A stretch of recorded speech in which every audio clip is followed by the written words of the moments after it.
మీరు ఇంట్లో దీపాన్ని ఇలా వెలిగిస్తే లక్ష్మీదేవి ఉండనే ఉండదు. మరి ఆ వివరాలు ఏమిటో పూర్తిగా తెలుసుకునే ముందు మీరు ఏమైనా సమస్యలతో బాధపడుతుంటే వాటి పరిష్కారం కోసం మీరు మా గురువుగారి నెంబర్కి కాల్ చేసి మీ సమస్యలకి తగిన పరిష్కారం పొందండి. ఖచ్చితంగా మీ సమస్య పరిష్కారం అవుతుంది. ఇక వివరాల్లోకి వెళ్తే, రోజు ఇంటి పూజా గదిలో దీపారాధన చేస్తే గ్రహదోష నివారణతో పాటు లక్ష్మి, అన్నపూర్ణ దేవతల కటాక్షం సిద్ధిస్తుంది.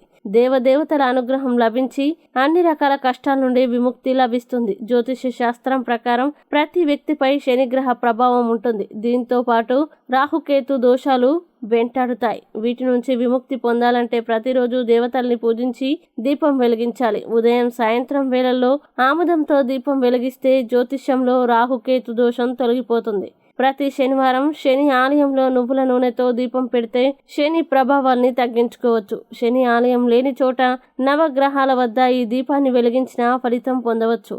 ఈ వీడియోని లైక్ చేయండి, షేర్ చేయండి. ఇలాంటి మరిన్ని వీడియోల కోసం మా ఛానల్ ఇప్పుడే సబ్స్క్రైబ్ చేయండి.